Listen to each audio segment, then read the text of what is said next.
नमस्कार नहीं welcome to world affairs. मैं हूं प्रशांत धवन। अगर आपने वर्ल्ड अफेयर्स को सब्सक्राइब नहीं किया है तो subscribe to world affairs. War कभी भी आसान नहीं होती, चाहे आप रशियन फेडरेशन भी क्यों ना हो, नुकसान फेस करना पड़ता है। अभी रिपोर्ट्स ये आ रही है, यूक्रेन ने ऑफिशियली ये क्लेम किया है कि रशिया के 5 फाइटर जेट इन्होंने शूट डाउन कर दिए हैं। ये यूक्रेन का अभी लेटेस्ट क्लेम है। कुछ अनऑफिशियल सोर्सेज ये भी कह रहे हैं कि यूक्रेन बहुत ही जल्दी डिक्लेयर करेगा कि 6 से लेकर 7 रशियन फाइटर जेट यूक्रेन ने शूट डाउन कर दिए हैं।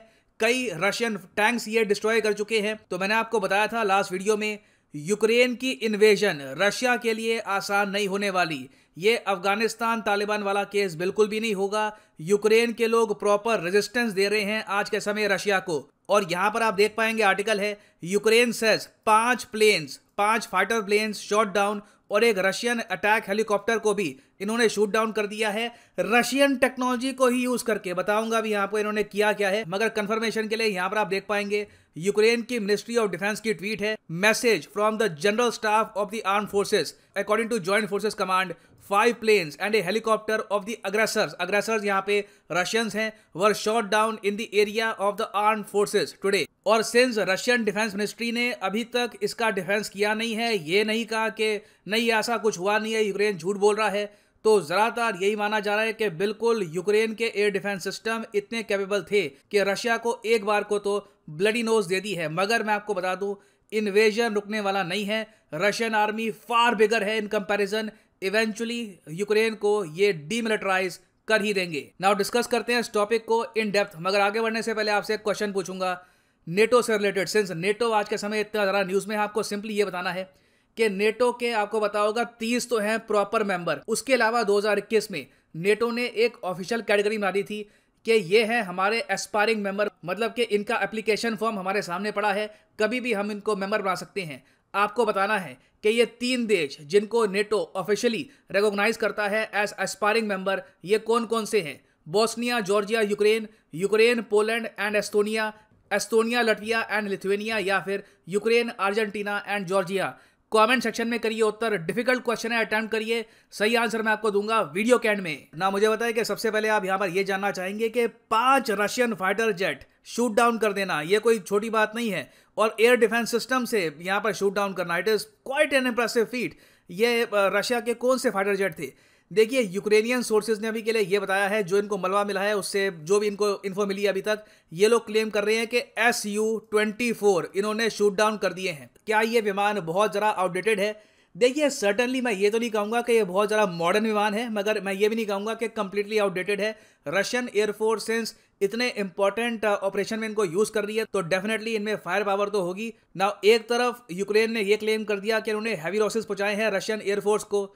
रशिया ने सीधा यहाँ पर स्वीपिंग स्टेटमेंट्स दी है कि इन लोगों ने यूक्रेन के एयर बेसेस डिस्ट्रॉय कर दिए हैं। यूक्रेन की एयरफोर्स वैसे ही बहुत कमज़ोर है compare to Russian air force. Russia के पास आप अगर देखो तो अत्याधुनिक फाइटर विमान है। यूक्रेन के पास जो बेस्ट फाइटर जेट आज के समय है ये Su-29 है, USSR के ज़माने का। तो रशिया यहाँ पर यह कह रहा है कि जो भी यूक्रेन के एयर डिफेंस सिस्टम्स थे इन लोगों ने मिसाइल के जरिए डिस्ट्रॉय किए हैं। मेरे हिसाब से हुआ ये होगा, पहले पुतिन ने अपने फाइटर जेट भेज दिए होंगे, ये सोच करके कुछ यहाँ पर होगा नहीं। यूक्रेन ने अपना एयर डिफेंस सिस्टम यूज करके इनके फाइटर जेट शूट डाउन कर लिए।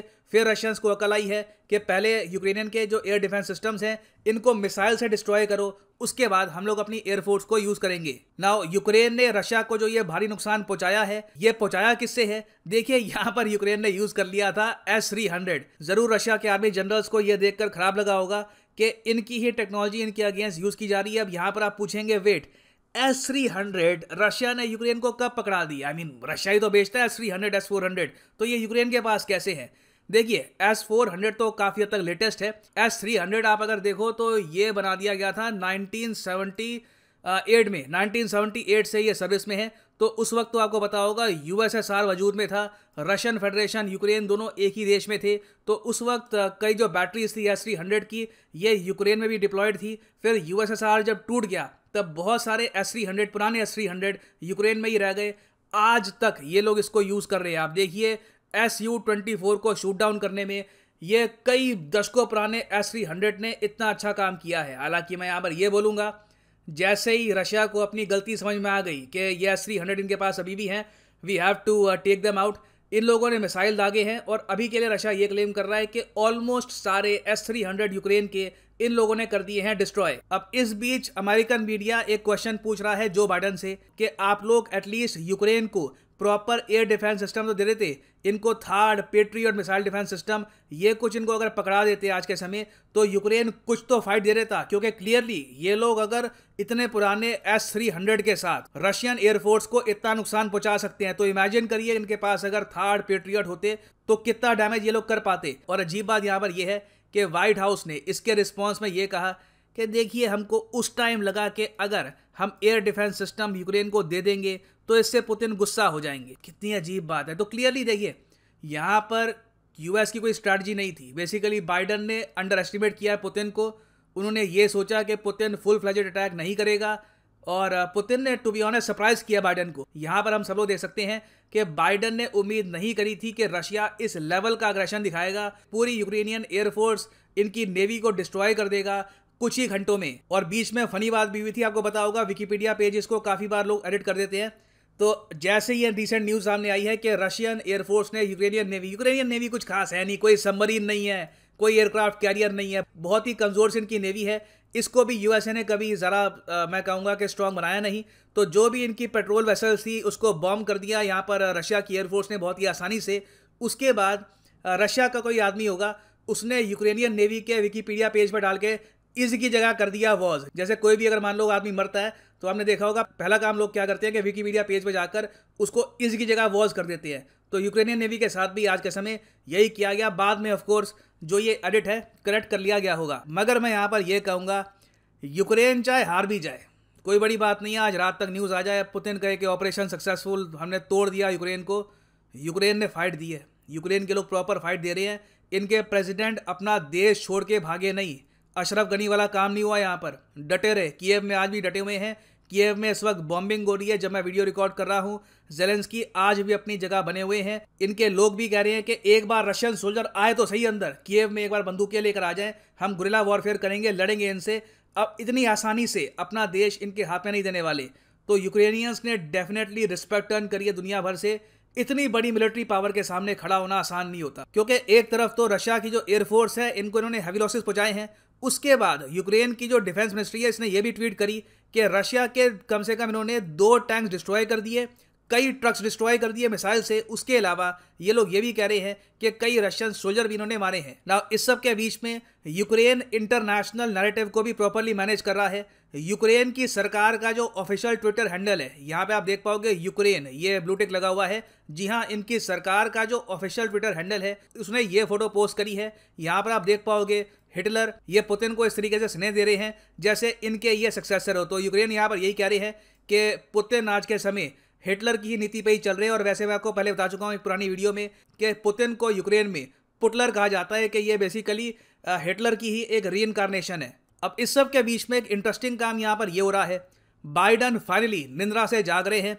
इनको पता है कि रशिया पे कुछ प्रेशर बनाना होगा और इन्होंने एक स्टेप चला है, एक छोटा स्टेप चला है। मेरे हिसाब से इन द फ्यूचर इस पर आपको और डेवलपमेंट दिखेगी।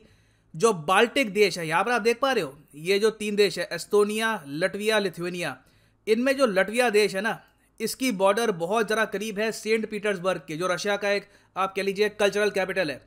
तो लटविया में यूएसए ने अपने सोल्जर्स भेजने स्टार्ट कर दिए हैं। जी हाँ, ये जो भी बाइडन की पहले बातें थी कि हम सोल्जर्स दूसरे देशों में क्यों भेजे, हम लड़े क्यों, ये सब बातें बेकार थी। इवेंचुअली यूएस सोल्जर्स भेज रहा है। अभी अभी न्यूज़ आई है कि सबसे पहला बैच अमेरिकन सोल्जर्स का लटविया तक पहुंच चुका है। 40 अमेरिकन सोल्जर्स आ चुके हैं लटविया में और आने वाले हैं। और अमेरिका के मैं आपको ये बता दूं, यूरोपियन कॉन्टिनेंट में 90,000 सोल्जर हैं। मेरे हिसाब से यूएस आने वाले समय में 1000 के ऊपर सोल्जर्स लटविया में डिप्लॉय कर देगा, एयर डिफेंस सिस्टम्स के साथ, मिलिट्री हार्डवेयर के साथ, ताकि रशिया जितना एडवांस करे साउथ में, नॉर्थ में इन पर प्रेशर बना रहे कि अगर अपनी बहुत सारी आर्मी साउथ में लगा दी तो नॉर्थ में दिक्कत ना आ जाए, नॉर्थ में इन्वेजन ना हो जाए। नाउ यहाँ पर आप पूछेंगे क्या ये टैक्टिक वैसे काम करेगा, विल इट बी सक्सेसफुल? देखिए, ओनली टाइम विल टेल। अभी बाइडन बहुत ही लेट अभी अपना चेस मूव चल रहे हैं। ऑलमोस्ट आप कह लीजिए पुतिन को इन्होंने बहुत बड़ा एडवांटेज दे दिया। स्टार्टिंग में पुतिन ने पहले 2 देश आज़ाद करवा दिए यूक्रेन से, फिर ये आगे और एडवांस कर रहे हैं। आज के समय रशियन टैंक्स बढ़ रहे हैं कीव की तरफ। कोई बड़ी बात नहीं है कि शाम तक या कल सुबह तक ये लोग कह दे कि कीव हमने कब्जा लिया है। तो बाइडन ने बहुत लेट रिएक्ट किया है। मेरे हिसाब से कल ही इनको लटविया में अमेरिकन सोल्जर्स भेज देने चाहिए थे, मगर देर आए दुरुस्त है। आई गेस रशिया पे कुछ प्रेशर तो इससे आएगा और देखना यहाँ पर यही होगा कि पुतिन किस हद तक आगे बढ़ते हैं। अभी के लिए तो मैं यहाँ पर यही कहूँगा, आई होप एंड प्रे कि जो सिविलियंस हैं यहाँ पर, जो फॉरेन नेशनल्स हैं, इंडिया के यहाँ पर स्टूडेंट्स हैं, वेरियस और कंट्री के हैं, ये सब लोग अभी के लिए सेफ रहे। होप यहाँ पर सिविलियन कैजुअलिटीज बहुत ही बड़े स्केल पर ना हो जाए। ना वापस आते हैं हमने एमसीक्यू की तरफ के as of 2021 NATO aspiring members किन कंट्री को मानता है। तो सही उत्तर यहाँ पे है option A, Bosnia Herzegovina, Georgia and Ukraine. ये 3 देश है जिनको नेटो ऑफिशियली मानता है कि इन फ्यूचर ये बन सकते हैं नेटो के पार्ट। क्वेश्चन अभी के लिए यहाँ पर यही है कि जो ये तीसरा एप्लीकेंट था जिसने अपनी एप्लीकेशन दी थी नेटो को, इसका वजूद बना रहेगा या फिर ये जो एप्लीकेंट है यही गायब हो जाएगा जब तक इसकी एप्लीकेशन को एक्सेप्ट किया जाएगा। क्या ये तब तक एप्लीकेंट वजूद में रहेगा या नहीं, that remains to be seen. And yes, promotion काफ़ी बार मुझे मेरी टीम याद दिलाती है कि we have to do that as well, ताकि चैनल चलता रहे। सो फाइनली यहाँ पर मैं ये भी ऐड कर दूँ कि अगर आप किसी भी एग्जाम की तैयारी कर रहे हैं, specially for UPSC examination, comment section में जाओ, यहाँ पे आपको मिलेगा ये लिंक, इस लिंक पे करो क्लिक और यहाँ पे आप परचेज कर सकते हैं यूपीएससी कॉम्बो पैकेज, जिसके अंदर आप यूपीएससी प्रीलिम्स, मेंस, ऑप्शनल, इन सब की तैयारी इकट्ठा कर सकते हैं with a single purchase. Simply यहाँ पे आपको क्लिक करना है पिक ए प्लान पर। और अगर आप अभी एक कॉलेज स्टूडेंट हैं, आपके पास टाइम है 2-3 साल का, आराम से आपको एक अटैम्प्ट देना है 2025-26 के आसपास, तो जो 36 महीने का कोर्स है ये भी आप कर सकते हैं परचेज। मगर जो प्राइसेस यहाँ पर लिखे हैं, for example 2763 rupees per month, ये पे करने की आवश्यकता बिल्कुल नहीं है। सिंपली यहाँ पर कोड यूज़ करिए PD10 and the prices will start falling. So use the code PD10 and save your hard-earned money. इसी नोट के साथ ये है वीडियो का अंत। Thank you for listening and as always, God bless you all.